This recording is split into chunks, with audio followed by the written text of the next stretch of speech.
We need to continue on talking about urban geography in Europe, and we're going to do this by talking about city morphology, or the shape of cities. To start out with, one of the things that's very common in many European cities, mostly due to their age, is an urban street pattern that is really irregular. So there's a lot of irregularity in it that is essentially the lack of planning. So streets will meet at odd angles, and the result of this in the modern city is that traffic ends up moving with a lot of difficulty. Another thing that results from this is that some streets will end up having many names. So the names of the streets keep changing depending on where you are. We'll see this in Copenhagen along one of the major thoroughfares that actually has been turned over to a pedestrian street there. Some cities have very straight ceremonial avenues and boulevards. And in Paris, the Champs-Élysées is an example of this because it was created by a royal decree. So looking at this diagram here, these are two examples of medieval towns that that developed in Germany. So they are Heilbronn and Nordlingen. And both of these show that the cities themselves are kind of a hodgepodge of different streets. So streets are winding. In some cases, they're rather circular. So just to give you an idea that navigating your way through a city like this is not the same thing as navigating your way around even something like College Station. Another example of this is in Copenhagen. And so we're going to see an awful lot of this in Copenhagen. But this gives you an idea of what the street patterns are like in central Copenhagen. Much of this street pattern actually developed a little bit later, and there is some regularity to it. However, there are lots of streets in there that do not do what you would expect to have them do in a city that was established, say, in North America in the 20th century. One of the results of this are the traffic problems that result. So traffic problems are really big issues in a place like Copenhagen. The streets are very narrow, parking is extremely scarce, and there's a premium that is put on being able to walk to work. One thing that you'll notice in Copenhagen when we're there is that the primary mode of transportation within the city limits is actually the bicycle. And during rush hour, watch out for bikes because they are everywhere and they have as much right of way on the roads as do cars.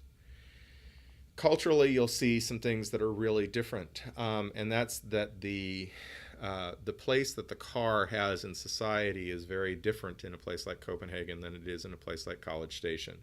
The car is not king, and many of the people in Copenhagen would be very, very pleased to not have cars in the downtown part of the city. There's an extreme lack of parking in downtown Copenhagen, and there's absolutely no desire to increase the amount of parking that is there. So if we take a look at another map of Copenhagen that is not a satellite map, but is actually a map with streets that are named on it, you can see here, this is sort of a blown up view of the same area that we were looking at before. There are lots of streets in here that just curve, they meet at strange angles, they split and go in different places. This is one of the places here of a street that has many different names.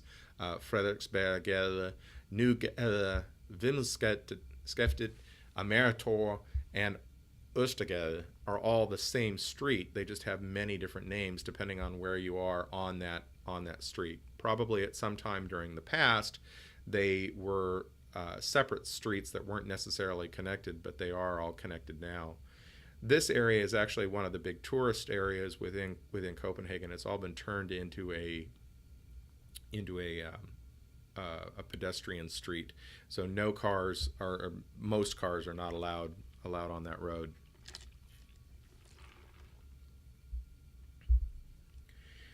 In some cases, what you'll find is that there are grids and checkerboards types of arrangements in different cities.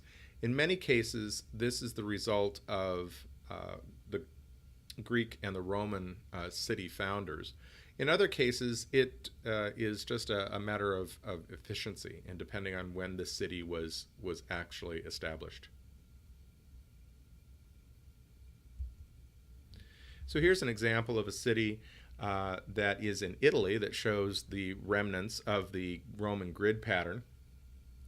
So this gridiron pattern was actually revived by the Germans in Eastern and Central Europe. The French also did it in southern Spain, the Swedish did it in northern Europe, and Renaissance town builders in northern Italy were very, very fond of a grid pattern. Some of these planned towns have radial patterns, and we'll take a look at an example of one of those that has a radial pattern in a minute. This is a city in northern Sweden. This is Umeå. And you'll notice that there's a very regular grid pattern that is present over here. This is the downtown or the center of the town of Umeå. Now when you get into the hills outside of town, it begins to be a little bit different, but down here you'll see a very, very regular grid pattern that's present there. And this is fairly typical for a lot of Scandinavian, especially northern Scandinavian cities. Here's an example of one of those places where there is a radial grid pattern. So this is Palmanova in Italy. It's in the far eastern part of the Po Veneto plain, and it was founded during the Renaissance, but you'll notice that it is very regular and very radial. So there's a center square, a couple of other subsidiary squares that are located around it, and then a very easily navigable city street structure. In addition to characteristics about what the street networks look like, one of the things that one other characteristic of European cities is their degree of compactness. They occur typically in relatively small areas. So to give you an idea of what that means, here are two cities that have roughly the same population. Both of them have about 1.5 million inhabitants. On the left is Munich or München, and on the right is Milwaukee, Wisconsin.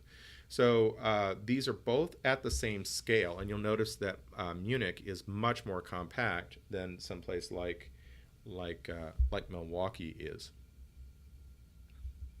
Another characteristic of these cities is that the single-family detached homes are less common than they are in the United States.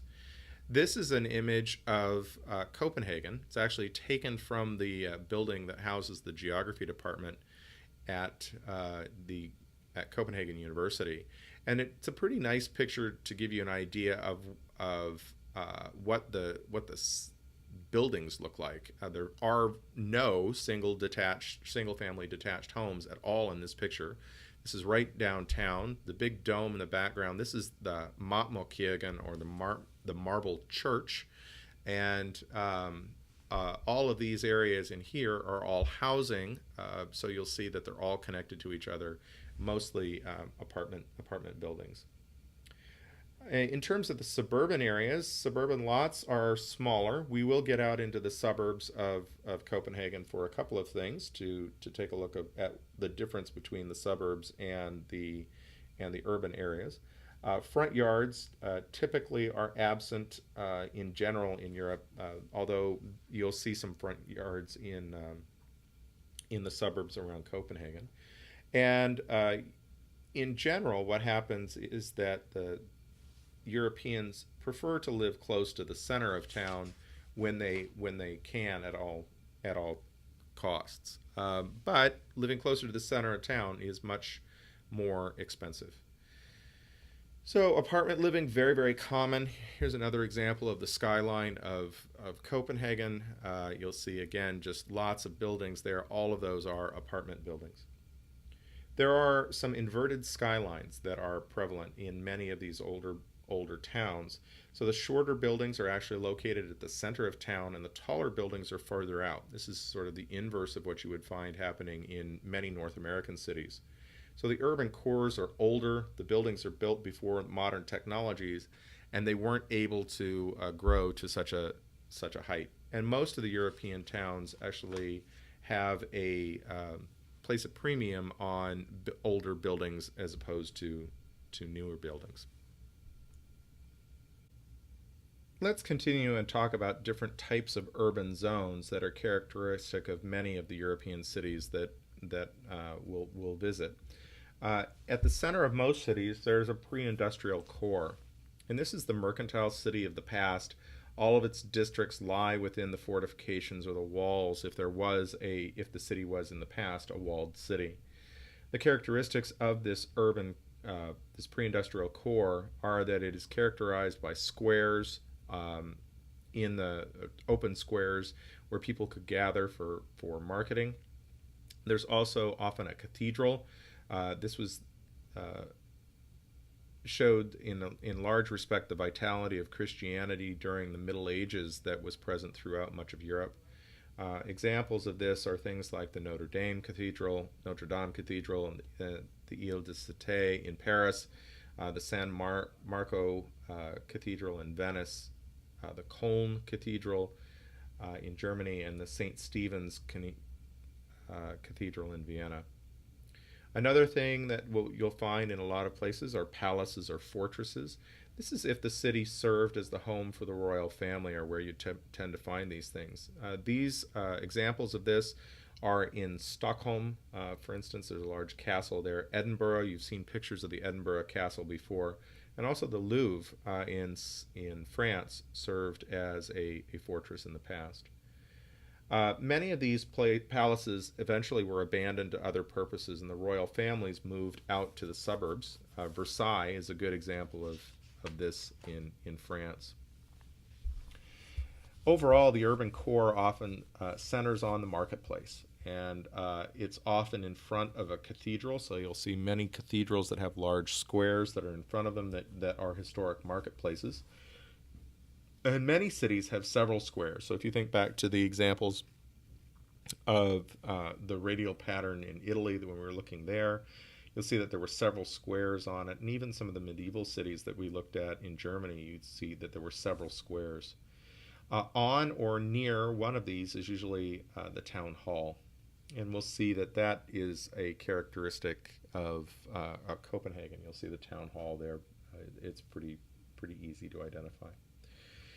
The economic functioning of the urban core is such that it's dominated now by small retail shops. Also, there's often cafes, restaurants, and multifamily residences.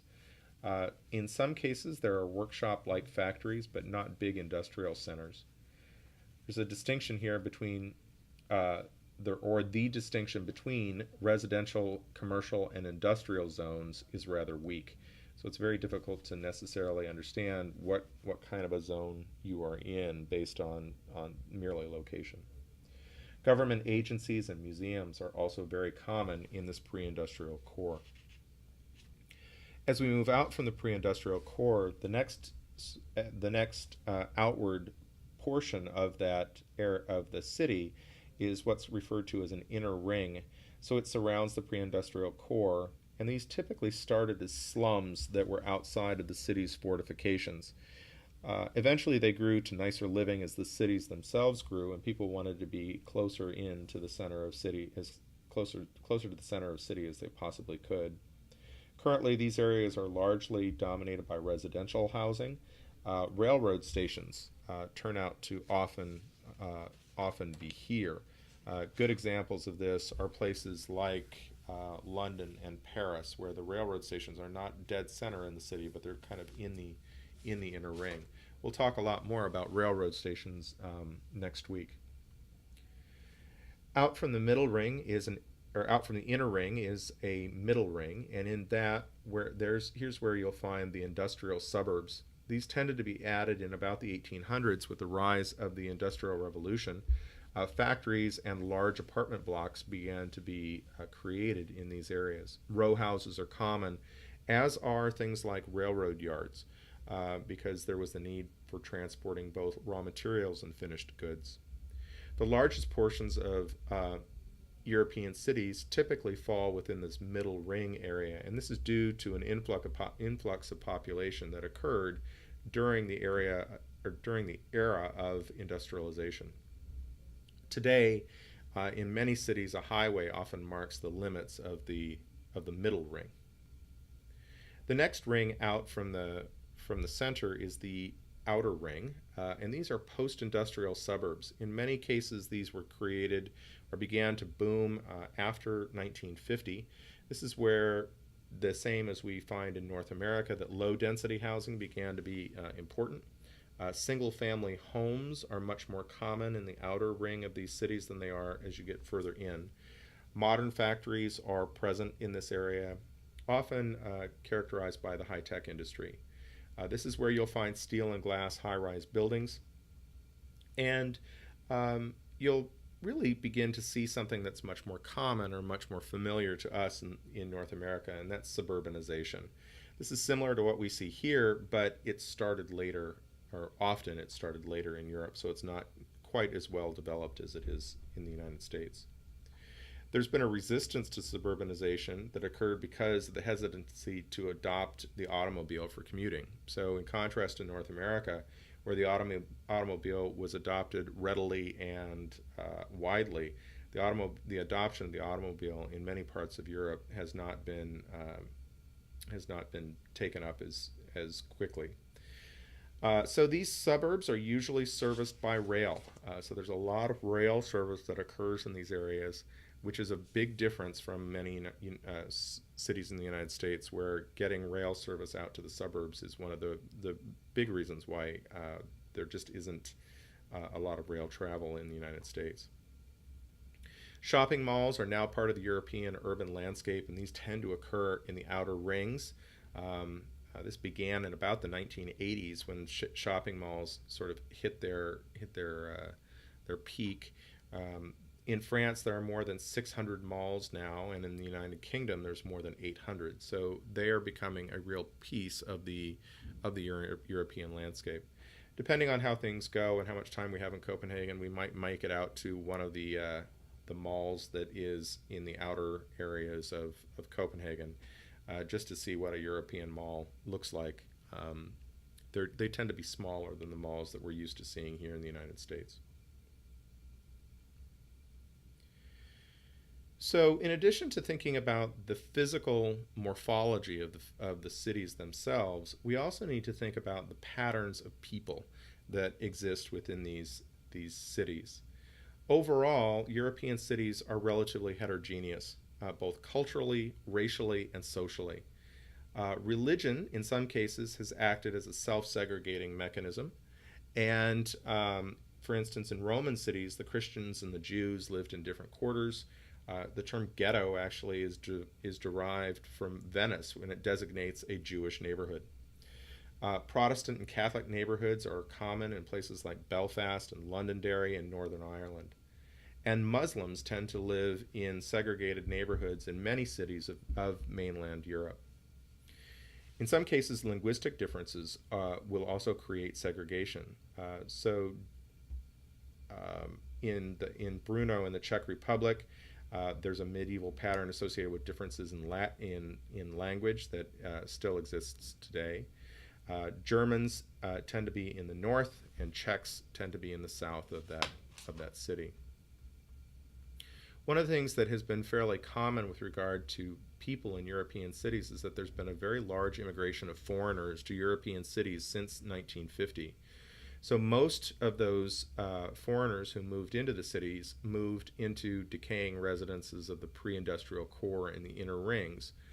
But one thing that's interesting about this is not many ethnic neighborhoods actually developed. So foreign ethnic segregation normally occurs at the level of the individual apartment buildings and rarely at the scales of city blocks or above. So if you look here, one of the things that we can see is that this is for Paris, and this map is showing the percentage of foreigners that live in different parts of the city. It's not any particular ethnicity or any particular nationality that has moved into there, just whether or not they're foreigners. So at the scale of this map, this seems to have areas that may be ethnic neighborhoods, but the appearance is kind of misleading here. So if we look at it much more closely, we'll see that it's actually segregated on the basis of individual buildings and not necessarily on whole neighborhoods. So here's an example of the distribution of people in Brussels, in one particular neighborhood in Brussels. And you'll notice that each building that is pictured on this map is colored or shaded using a different ethnic or nationality for the people that dominate that particular building. So the Greeks are not living in the same buildings necessarily as the Spanish. There are Spanish buildings, Italian buildings, Greek buildings, Turkish buildings, and Moroccan buildings all within this area. So it is a heavily immigrant-dominated neighborhood, but it's not. You can't say that this is sort of Little Italy or a Greek town. It is a lot of different types of nationalities that have moved into the same place, and then they've segregated themselves almost voluntarily into different buildings. This map shows the distributional change of Caribbean-born population in London between 1981 and 91. You'll see that older areas or older ghettos that where the Caribbean population previously lived are emptying out, and the residents are beginning to scatter. Overall, socioeconomic class appears in all cases, or in most cases, appears to be the major segregation driver. So traditionally, the most expensive and prestigious residences were near the city center, and the periphery began as slums. And this pattern is opposite to what Americans have become used to, where many of the expensive neighborhoods are actually closer to, or in America, they're in the suburbs and not in the center of the city. We are seeing that change with gentrification now, and that's what this map here is showing, is that the effects of gentrification is occurring. So instead of a continuation of urban sprawl, which has been very common in North America, in Europe, what's happening is there's more gentrification, and the city centers are the older areas, maybe the city centers of the inner rings, are becoming much more fashionable or much more desirable locations to live. After World War II, the more prestigious neighborhoods actually developed in the outer rings of some of these cities.